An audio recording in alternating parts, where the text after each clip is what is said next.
Hey, Tom Brandon here. I'm constantly thinking about CX, even in between events. And today I wanted to... Hang on a second. In today's rapidly changing customer experience landscape, artificial intelligence is rewriting the rules. Disruption is everywhere, and companies are racing to adapt to a future that's being reshaped by AI at every turn. In this environment, understanding how industry leaders like NICE are not just keeping up, but thriving, has never been more important. Your mission, should you choose to accept it, is to travel to Vienna and dive deep into how NICE is navigating this transformative era. You'll meet with their top executives, decode their vision, and bring back insights to help the marketplace understand how they plan not just to grow, but to lead the way. Got it. This message will self-destruct in 5 seconds. Oh. Just kidding. Good luck. Whew. Well, folks, looks like we're headed to Vienna.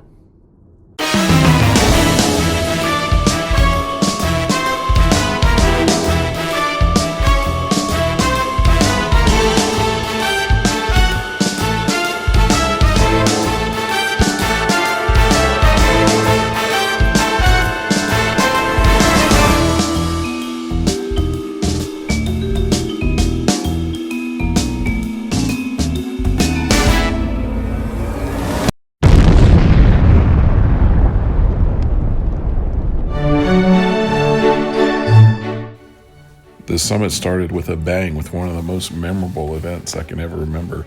NICE had local artists create artwork based on photos that we had sent in and set up a gallery. It was absolutely incredible. I actually got to meet the artist that did mine. Scott Russell then took the stage and laid out his vision and strategy for the upcoming year. We then got to meet the new CXone president, Jeff Comstock. After that, we got to hear from one of the Cognigy co-founders, Phil Heltewig. We also got to hear from customers and partners. Where do we start our AI journey? This was a question Brett Foreman said most customers are asking them. So they've developed a tool set to help customers get their hands around the intents that are coming into their service center, kind of mapping those out and coming up with opportunities to build agents and automations. They then showed how they can take this information and bring it into Cognigy to actually build the agents that'll carry out the work. And as NICE likes to kind of take things over the top, they hosted an absolutely unforgettable and beautiful gala event where we all got dressed up, had an amazing dinner, and they had the whole group sitting at one table. It was absolutely incredible. Let's take a stroll through the streets of Vienna as I give my 3 takeaways from the NICE Analyst Summit for 2025. Well, welcome to Vienna. I'm standing here in a park with the statue of Mozart right over my shoulder. And for my first takeaway, I want to talk about the biggest question I had coming into this event by far, and that's the NICE acquisition of Cognigy. They paid almost $1 billion for them, so a lot of questions about, like, what are your plans? Why'd you buy them? What value do you see? And they jumped right into it. It's one of the first things they talked about was NICE is interested in Cognigy as the leading provider of conversational AI. And one of the things Scott talked about in his keynote was speed of just getting to be able to execute fast for their customers. And this does a couple things. Number one, it does allow them to speed up their development as they can just integrate this technology and integrate it natively into their stack, which was really important to him, and do that faster than trying to build up their own suite or expand their own capabilities. So it allows them to do that, and then also allows them to develop faster for their customers. We saw some demos where you're able to create these agentic AI bots that with the right controls in place and all that, but to quickly spin them up to handle, just about anything. So it's really great to see this kind of marriage between these two companies. And it was interesting to hear from Cognigy about, why they like this deal so much. And it had to do with their ability to expand what they were doing, to take their business to the next level, and to compete at a much bigger scale than they were able to in the past. So seems like a great relationship. They seem like they're off to a great start. Cognigy will continue to be sold as a standalone product as well. And if you know NICE, like they like to sell the suite. That's kind of their value proposition. And this allows them to sell into opportunities where the suite's not on the table. It could be a premise customer or a cloud customer that just isn't going to move to NICE right now. They can go in and sell this conversational AI product that these companies can leverage today. They don't have to go through multiple years of changing over their service. They can get going much quicker time to value.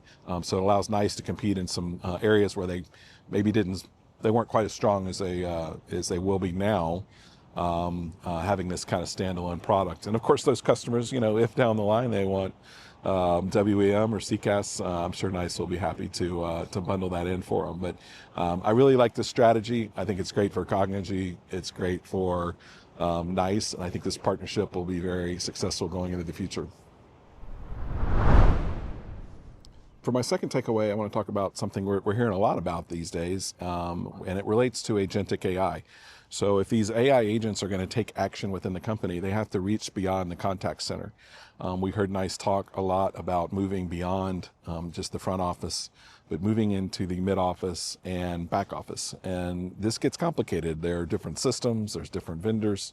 They have partnerships with companies like ServiceNow and Salesforce, but they integrate with each other. Maybe they pull information, but AI agents are going to require a deeper integration because they're actually going to be taking action. So it's really good to see NICE moving in this direction, not just because they want to or they want to expand their business, but they know that to really have successful agentic AI agents, they're going to have to play in these other areas. That's where the business applications live. That's where the applications, if you're issuing a credit, live. That's where maybe some tier 2 type expertise might be traditionally.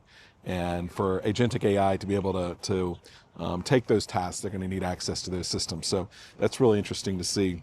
And it's a huge part of the automation story. You can't automate business processes if you don't have access to the business systems. So, and we're also seeing, the business systems companies wanting to move into the front office as well. So it's a really interesting time. And this even applies to WEM. NICE has always been strong in WEM. We heard a great presentation on that, and how they'll begin to leverage some of their WEM expertise as they move into this space. And that also gets really interesting when you talk about AI, because now we're not just managing people and scheduling people and measuring the performance of people. We're going to be doing the same thing for bots. So hearing kind of their vision of where they're headed for that was super interesting. So this will be a really interesting thing to see how it plays out, both from NICE's desire to play in the mid and back office, and the mid and back office players wanting to play more in the contact center. Vienna. This edition of the NICE Analyst Summit's been a little bit different than years past. That's mainly because the leadership is different. We have a new CEO, we have a new CMO, we have a new president of CXone. So a lot of new faces. There are also a lot of new analysts. I think we had almost 50 analysts here this year, which is absolutely incredible. And here in the city of Vienna, there's a statue of Franz Joseph behind me, and he actually rebuilt part of Vienna in the 1800s. So he tore down part of the city and rebuilt it in kind of an organized fashion. And when you get a new CEO, there's a temptation maybe to tear things down and rebuild them the way you would like them. Scott's not doing that. He's basically, because it doesn't need to be torn down, but he is putting his stamp on the company. He's definitely wanting to accelerate their already significant growth, and kind of putting his own, again, thumbprint on things. They're definitely, as you might imagine, they're going big and continue to push heavy into AI. Scott says they want to be, AI first CX, and they feel that they have a differentiator of their focus that has been on CX from the very beginning, as opposed to some of the competitors out there coming from the mid and back office that maybe are trying to get into CX, but that's not really where their focus is. So it was really interesting to hear him talk about that. He said it's a foundational reinvention of how businesses, technology, and humans intertwine. And there was a lot of attention around that, of not just how we're going to build AI bots, but how they're going to work with humans and how they'll fit into the business. We got to meet the new president, Jeff Comstock. Got to hear from him about some of his vision. He's just been on the job a couple of weeks, but he shared some good insight, some of the things he learned from his background at Microsoft. And so it was really good to get to know Jeff. He's going to be a great asset to the team. His background and experience of working with CX and CRM and beyond at Microsoft will be a huge asset to NICE. Look forward to hearing more from him in the future. And then Michelle Cooper, the new CMO, got to meet her for the first time. And got to hear a little bit about kind of, her ideas for marketing NICE going into the future. So, great to be able to spend time with these executives and see that, change is always kind of hard sometimes, and you wonder, what will this new team look like? What will they bring, and where will they lead NICE? And, I was very encouraged by all that I heard from them, that they're definitely heading in the right direction. Well, okay, that wraps things up for Vienna for here. I want to thank the NICE executives for their time.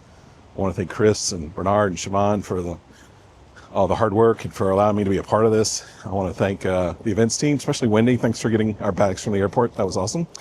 And just for everyone that made this such a special time, I'm very grateful. And thank you for watching. We'll see you next time on Convergence.